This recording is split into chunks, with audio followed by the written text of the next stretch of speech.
حضرت ابو ہریرہ رضی اللہ تعالیٰ عنہ سے مروی ہے، کہتے ہیں کہ سرکار مدینہ صلی اللہ تعالیٰ علیہ وسلم نے زکوٰۃ رمضان یعنی صدقہ فطر کی حفاظت کی ذمہ داری میرے سپرد فرمائی۔ ایک آنے والا آیا اور غلہ بننے لگا، میں نے اسے پکڑ لیا، میں نے کہا کہ تجھے نبی علیہ السلام کے سامنے پیش کروں گا، تو اس نے میرے سامنے اپنی عیالداری کی حاجت مندی کی شکایت کی، تو کہتے ہیں مجھے رحم آ گیا، میں نے اس کو چھوڑ دیا۔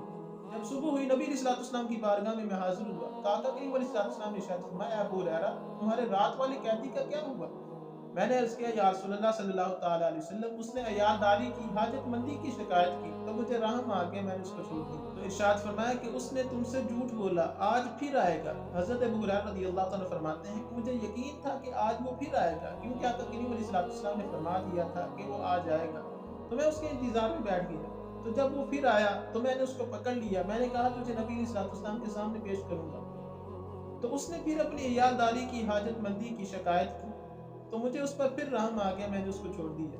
تو جب صبح ہوئی آقا کریم علیہ السلام کی بارگاہ میں حاضر ہوا، نبی علیہ السلام نے فرمایا، اے ابو ہریرہ تمہارے رات کے قیدی کا کیا ہوا؟ تو عرض کیا، یا رسول اللہ صلی اللہ تعالیٰ علیہ وسلم اس نے اپنی حاجت مندی کی عیالداری کی شکایت کی تو مجھے اس پر رحم آ گیا، میں نے اس کو چھوڑ دیا۔ آقا کریم علیہ السلام نے فرمایا کہ اس نے تم سے جھوٹ بولا، آج وہ پھر آئے گا۔ تو حضرت ابو ہریرہ کہتے ہیں کہ میں اس رات پھر اس کے انتظار میں بیٹھ گیا۔ جب وہ آیا گرلا بننے لگا تو میں نے اس کو پکڑ لیا، میں نے کہا تجھے نبی علیہ السلام کے سامنے اب پیش کروں گا، کہ تو کہتا ہے کہ اب نہیں آؤں گا تو پھر آ جاتا ہے، میں تجھے نبی علیہ السلام کے سامنے پیش کروں۔ اس نے کہا مجھے چھوڑ دو، میں تجھے کچھ ایسے کلمات سکھاتا ہوں جن سے اللہ تعالیٰ تجھے بہت ہی نفع دے گا، کہ جب تم رات کو اپنے بچھونے پر جاؤ تو آیت الکرسی اللہ لا الہ الا هو الحی القیوم آخر تک مکمل پڑھ لو، تو اللہ تعالیٰ تمہارے لیے ایک نگہبان مقرر کر دے گا، یعنی ایک فرشتہ تمہاری حفاظت کے لیے مقرر کر دے گا اور شیطان تمہارے قریب نہیں آ سکے۔ تو میں نے اسے چھوڑ دیا۔ جب صبح ہوئی نبی علیہ السلام نے پوچھا، اے ابو ہریرہ تمہارے رات والے قیدی کا کیا ہوا؟ میں نے عرض کیا، یا رسول اللہ صلی اللہ تعالیٰ علیہ وسلم اس نے مجھے کچھ کلمات سکھائے، اس نے کہا کہ اللہ تعالیٰ ان سے تجھے نفع دے گا۔ تو آقا کریم علیہ السلام نے ارشاد فرمایا کہ ہے وہ بہت جھوٹا تھا لیکن بات سچی کر گیا۔ تو آقا کریم علیہ السلام نے فرمایا، اے ابو ہریرہ کیا تم جانتے ہو کہ 3 راتوں سے تمہارا مخاطب کون ہے؟